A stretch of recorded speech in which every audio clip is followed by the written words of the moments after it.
Hello, we've just seen The Amazing Spider-Man. And it was amazing! Or was it? Let's find out as we review the film I just mentioned. I love and danger. But the one thing that has haunted me my entire life is finding the truth about my parents. The Amazing Spider-Man tells the tale of how Peter Parker basically became Spider-Man. Obviously he was bitten by a spider. We all knew this, but they had to just show that in 2 hours and 20 minutes. So, you know, but that's basically it, really. So, Chris, what did you think of The Amazing Spider-Man?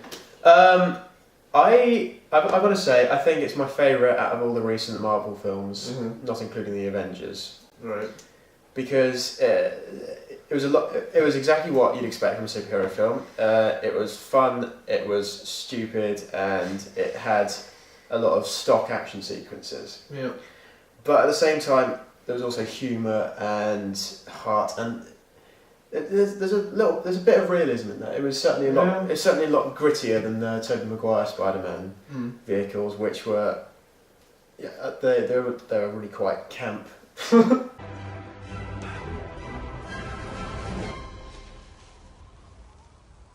Where do all these guys come from? The Tobey Maguire Spider-Man reminds me of the Adam West Batman. Bon voyage, Chrissy. Some days you just can't get rid of a bomb. And if you compare the Adam West Batman to the rebooted Batman and Christopher Nolan Batman Begins, Actually, yeah, there is quite a comparison, isn't there?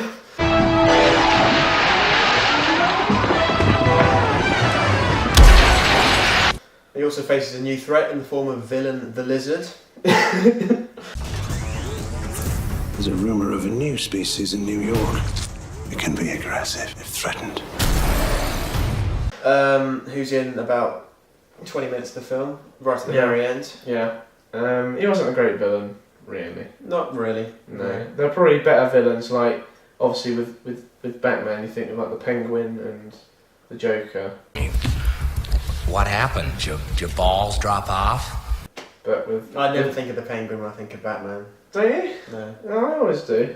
After seeing Danny DeVito as the Penguin, I never think of the Penguin. He was sort of a goodie. It's kind of implied that the Lizard brain takes over, but... He's a schizophrenic. Yeah. His alter ego is a lizard. There was no real sort of struggle. Mm. It was kind of, first of all, he was him, then he was the Lizard. There was no deterioration or gradual decline in mental state. It was these two extremes, basically back to back in a scene. Yeah, there's like this guy. He works for his company, and there's like this guy who just keeps coming up to him, being like, "How are the tests going, my friend?" He's like, "Oh yeah, they're going okay." And he's like, "We now want you to test this stuff on humans." And he's going, "No, actually, I don't." And we're like, "Yeah." And then the guy's like, "Okay, if you don't do that, you're fired." So, and we will test it anyway at the Veterans Hospital. Yeah. And we're like, "You bastard." Yeah, but like, I don't know if that was very convincing. Like, yeah, inject yourself with potentially poisonous, very, very risky liquid serum, or lose your job.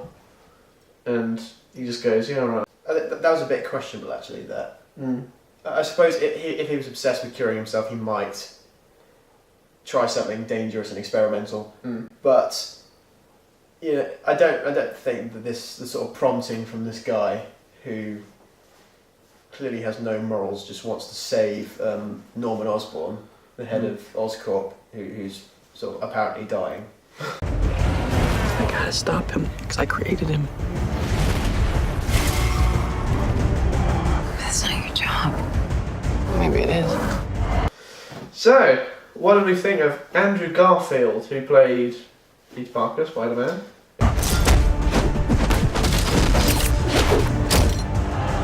I think he was a better Peter Parker than Tobey Maguire.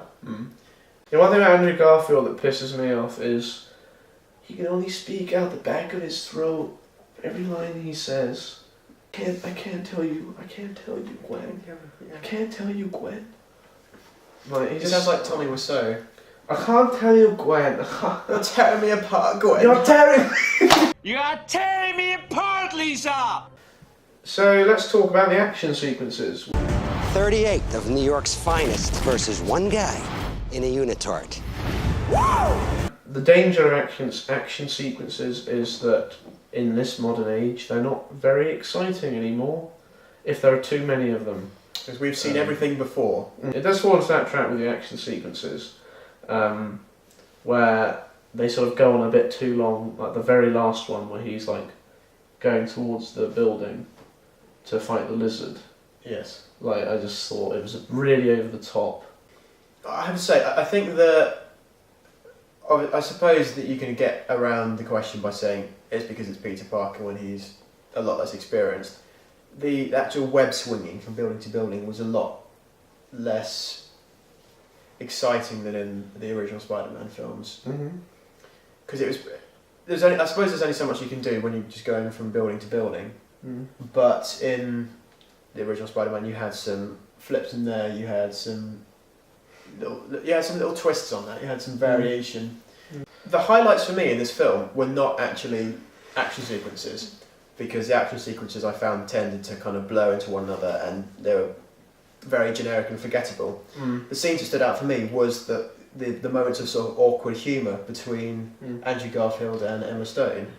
So you want to, I don't know. Want what? I don't know, we could, or we could do something else, or we could, if you don't, I mean, like, we could... Yeah. Yeah? Yeah, either one. They were my favourite moments because they were realistic. I mean, they were realistic exchanges that I could see happening. It's not like... It was less about the sort of superhero bit of the film. That these are real people, basically. Yeah, it was a film that had a more active, direct focus on Peter Parker. In the original Spider-Man film, he's Peter Parker for about 10 minutes, and then he's Spider-Man for the next 3 films, and you don't really get a chance to know him as he is. So that was a nice change, actually, I think. The focus on pre-Spider-Man Spider-Man. Some days you just can't get rid of a bomb. So, final thoughts on Amazing Spider-Man. Are you glad they did a reboot? Did it pay off? Will you watch the next one?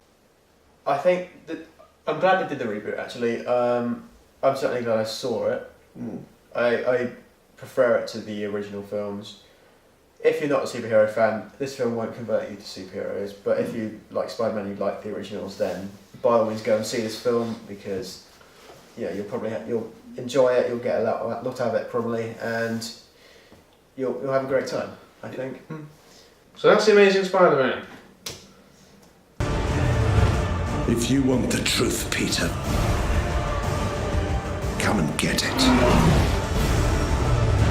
I am issuing an arrest warrant for the masked vigilante known as Spider-Man. I'm in trouble.